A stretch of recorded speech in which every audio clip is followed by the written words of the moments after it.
नमस्कार मित्रों, मैं आपका ज्योतिष मित्र ओम बाबू शर्मा ओम एस्ट्रोबर्ड चैनल में आपका हार्दिक अभिनंदन करता हूं। और दोस्तों, आज हम बात करेंगे शनि जयंती के ऊपर। शनि जयंती है, अमावस्या के दिन आ रही है 27 मई को। अमावस्या है, मंगलवार का दिन है, शनि जयंती है। ये जो लास्ट वीक है मई का, ये कैसा रहने वाला है मकर राशि के लिए, इस पर भी थोड़ी सी चर्चा करेंगे। और इस शनि जयंती का हमको किस तरह से लाभ लेना चाहिए, इस विषय पर बात करें। आइए, अभी जो आप देख रहे हैं ग्रहों की जो पोजीशन है, यदि आप ये चार्ट को देखेंगे, ये मकर लग्न का 10th हाउस आप देख रहे हैं, ये 10 अंक लिखा हुआ है लग्न में। जिनकी राशि चंद्रमा जहाँ बैठे हों या जिनके लग्न में 10 अंक लिखे हों, वो मकर राशि वाले कहलाते हैं, मकर लग्न वाले कहलाते हैं। इनके सेकंड हाउस से इस समय राहु का गोचर हो रहा है। इनके जो 8th हाउस से केतु का गोचर हो रहा है सिंह राशि में। शनि और शुक्र का गोचर हो रहा है मीन से 3rd हाउस से। गुरु का गोचर हो रहा है 6वें घर से। इसी प्रकार से बुध और सूर्य हैं ये इस समय 5th हाउस में, वृषभ में। तो इस प्रकार से ये गोचर इनका बना हुआ है, मंगल नीच के हैं, कर्क से गोचर कर रहे हैं। तो इस प्रकार से वर्तमान गोचर की स्थिति है। तो इसमें यदि हम देखें तो चूंकि 6वें हाउस से गुरु का गोचर है, तो ये थोड़ा सा देखने का विषय है कि स्वास्थ्य से रिलेटेड, कर्ज से और शत्रुओं से इनकी संख्या इस पीरियड में थोड़ा सा बढ़ने की संभावना रहती है। तो इस पर हमें ध्यान देने की जरूरत है। दूसरा, सेकंड हाउस में राहु बैठे हैं, वाणी को थोड़ा कटु कर सकते हैं। वाणी पर आप नियंत्रण रखें। हालांकि धन देंगे, अच्छा खासा धन आएगा आपको, लेकिन वो रुकेगा नहीं। जिस स्पीड से आएगा उस स्पीड से जाएगा भी। यदि इसको रोकना है तो उसके लिए आपको क्या करना होगा, इसके लिए कुछ ना कुछ हमको प्रॉपर्टी से रिलेटेड कुछ काम या कुछ एफडीआर या इस तरह का, या गोल्ड में कहीं इन्वेस्टमेंट कर दिया जाए, तो जाके आपका धन रुक सकता है। शुक्र और शनि आपके पराक्रम भाव में बैठे हैं, 3rd हाउस में बैठे हैं, मीन राशि के हैं। शनि अभी यहाँ रहने वाले हैं 2-2.5 साल के लिए या 2.5 साल के लिए आए हुए हैं। 29 मार्च को इनका ट्रांजिट हुआ है। क्योंकि ये आपके राशि के स्वामी हैं, यदि आप ऑनलाइन का काम करते हैं, मीडिया का काम है आपका, आपका कोई ट्रांसपोर्टेशन रिलेटेड काम है, तो उसमें आपके लिए बेनिफिट बेनिफिट देंगे। क्योंकि आपके भाग्य भाव पर इनकी दृष्टि पड़ेगी, यहाँ सीधे यहाँ से 7th दृष्टि भाग्य भाव पर पड़ेगी, तो आपके भाग्य का भी साथ मिलेगा।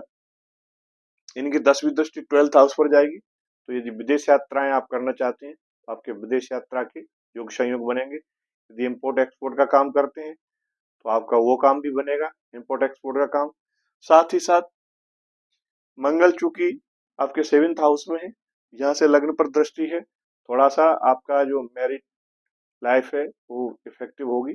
उसको थोड़ा सा आपको ध्यान देने की जरूरत है अभी। हालांकि बाद में ये मंगल आपके शिफ्ट हो जाएंगे, यहाँ से कर्क से आगे बढ़ जाएंगे, सिंह में चले जाएंगे, फिर इतने दिक्कत की बात नहीं। लेकिन फिर भी चोट चपेट की संभावना है, हड्डी से रिलेटेड प्रॉब्लम्स आपको ध्यान रखने की जरूरत है। केतु 7th हाउस 8 यहाँ बैठे हुए हैं आपके 8th हाउस में। हाउस है जो सामने होते हैं, 8th हाउस में बैठ करके ये आपका, यदि ओकल्ट का काम करते हैं, ज्योतिष का काम करते हैं, रिसर्च का काम है आपका, इन सब में आपको बेनिफिट देंगे। ससुराल से यदि आपकी कुंडली में राहु केतु की पोजीशन ठीक है, तो ससुराल से बेनिफिट कराएंगे, आपको धन का लाभ दिलवाएंगे। या आपका अन्य कोई गुप्त स्रोतों से धन आएगा जो कि आपको अचानक से मिलेगा। गुरु 6वें में बैठ के आप 5वीं दृष्टि आपके कर्म भाव पर डाल रहे हैं, तो आपको नौकरी में प्रमोशन के चांसेस बनते हैं, ट्रांसफर भी हो सकते हैं। ट्रांसफर लेकर आप एक स्थान से कहीं दूसरे स्थान पर आपका जाना हो सकता है, ये भी पॉसिबिलिटी बनेगी। शुक्र आपके यहाँ बैठे हुए हैं, 3rd हाउस में देख रहे हैं भाग्य भाव को, तो भाग्य का साथ मिलेगा, सुख वैभव आपको मिलेगा। क्योंकि पिछला जो टाइम है आपका बहुत टफ निकला है, बट अब आपके लिए ये राहत का समय है। तो थोड़ा सा ध्यान करें। शनिवार शनिवार शनि जयंती जो कि मंगलवार को पड़ने जा रही है, आप पॉसिबल हो तो वहां अपना तुलादान करें, 7 तरह के जो अनाज होते हैं उसका तुलादान करें, और शनि स्रोत का पाठ करें, जो दशरथ का शनि स्रोत है उसका पाठ करें, आपको काफी राहत मिलेगी इससे।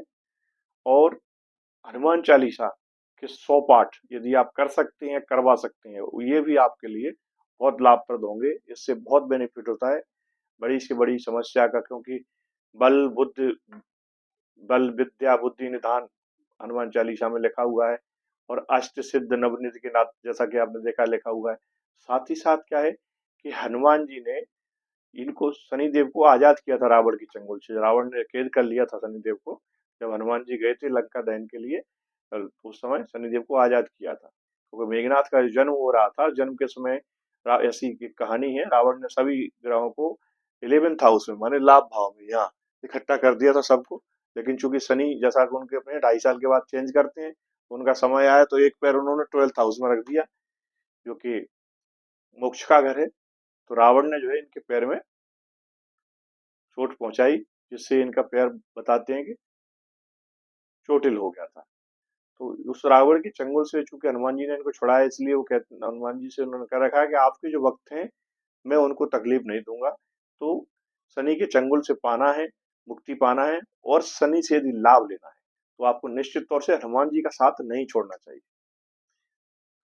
स्पेशल तौर से मैं मकर राशि वालों के लिए कह रहा हूँ, क्योंकि जो इनकी जो दूसरी है कुंभ राशि है, वो तो शनि की अपनी खुद की प्रिय राशि है, पर मकर नहीं करते हैं। इस पर मंगल का अधिकार है, और मंगल पर हनुमान जी का, इसलिए हनुमान जी की स्तुति से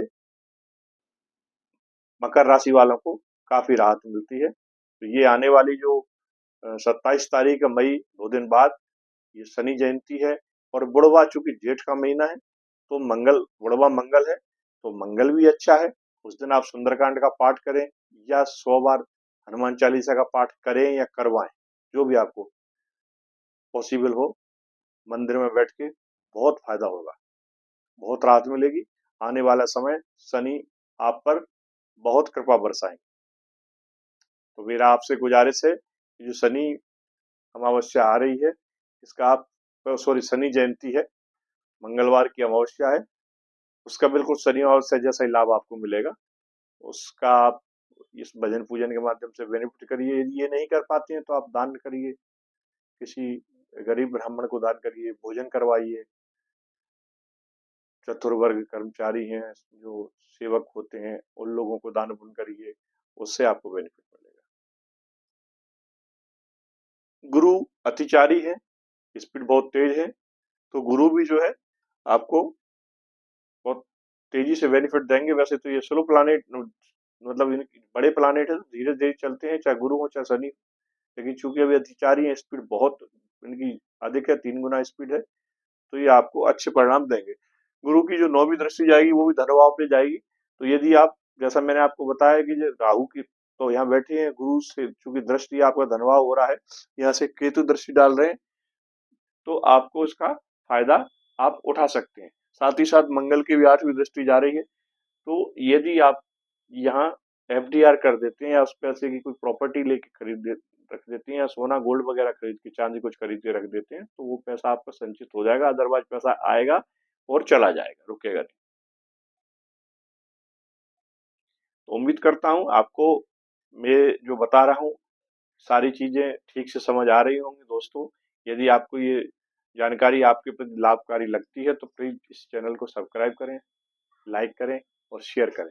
बेल आइकन का बटन दबाएं, जिससे आने वाली वीडियो के बारे में भी आपको जानकारी मिलती रहे। धन्यवाद दोस्तों, नमस्कार, मिलते हैं फिर अगले वीडियो।